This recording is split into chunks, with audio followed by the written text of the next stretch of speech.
Hey, what's up, people? What's up? What's up? This is a quick video, and it's very quick, just on my experiences as a Knicks fan with what I've seen this last year. Very, very excited and happy with the progress of the team. We're seeing what Coach Tibbs has done. It shows what happens when you have good management. Success starts from the top all the way down, trickles down.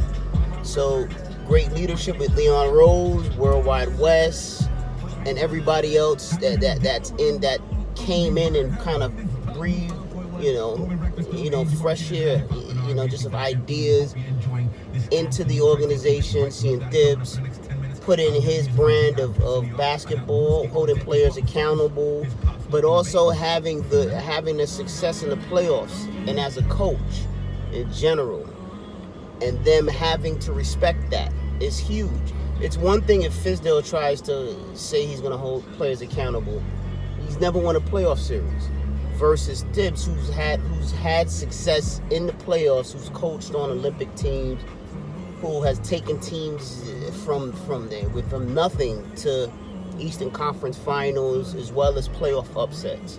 So a respected coach world round, in league round, exception of the Minnesota team. But other than that, league round.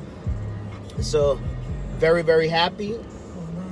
Julius Randle should be in the running for MVP. I think he should be top 3. Maybe Steph. You could put Steph there. You could put Joker there. I think those 3 should be in the top 3 for MVP. I'd probably give it to Julius just because, the Knicks are 4 seed. Steph's team, had play-in game. And we'll see what the Nuggets do, but I would give it to Julius. He has less to work with. I'm not discrediting the Knicks players, but just not a all-star, or not an all-star studded team or a team with a lot of experience in the playoffs or in general, or even with success regular season. So for Julius to do what he's done this year with this team is remarkable. RJ's progression, remarkable. But I loved RJ when we first got him. I've always been an RJ fan. I've never wavered in my fondness of RJ, as well as telling other people who would bash him, Knicks fans, that he's a young boy. RJ came into the league at age 18. He is an absolute baby. And his first 2 years are very good years as a young player in the NBA. He's only going to get better. He has the mentality, the dog in him. That's the biggest thing that you can have. So I think we're going to see RJ continue to grow. A lot of people early on, especially this year and last year, he'll never be an all-star. You don't know that. You don't know what RJ Barrett's going to become. I can name a handful of NBA players that started out okay or solid players that became all-star caliber players. Victor Oladipo is one of them, off the top of my head. So you have to give a player time to develop, and just remember he's a baby. So we could see a perennial all-star player, and even a franchise player, dare I say, in the future. That's the beauty of the future. You don't know, and you're just thankful we have him at the young, early age that he is. All right. Other than that, Derrick Rose, 6th man of the year, one of the best signings the Knicks have made in season in years. Absolutely. I also think the Alec Burks signing, which they did, it was beautiful. Beautiful move, beautiful pickup.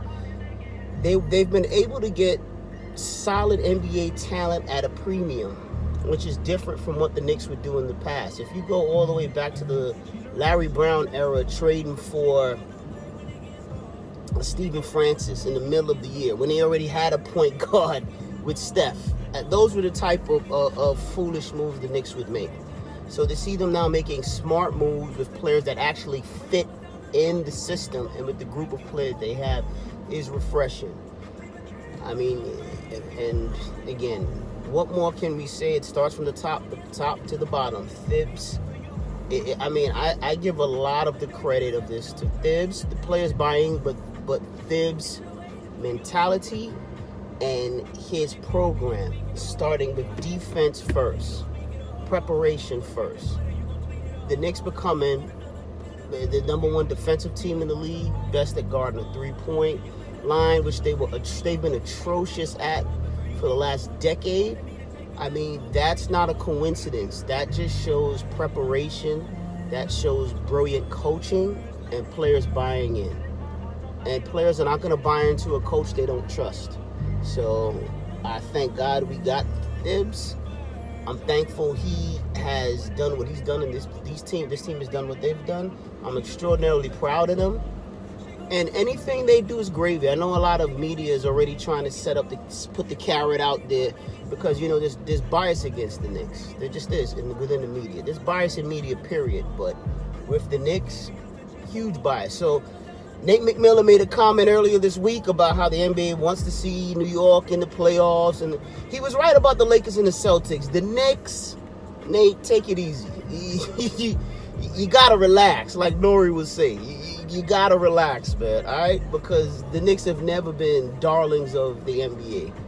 Had they been, we would have probably had Zion in that draft instead of RJ. But it's all good. We got RJ. I'm happy. But let's get back to the task at hand. They're playing the Atlanta Hawks this weekend. I think the Knicks should be able to take this series. I think they can win it in 5. I'm looking at maybe 5 games. 5 games. I think they have a shot at taking it. Mainly because I think the Knicks lead with defense. The great Pat Riley taught defense and rebounding wins championships.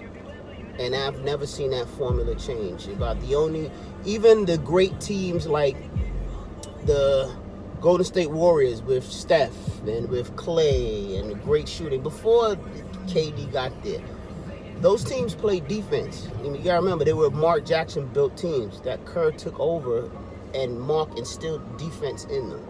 Team defense. They had great team defenders, starting with Draymond and Clay.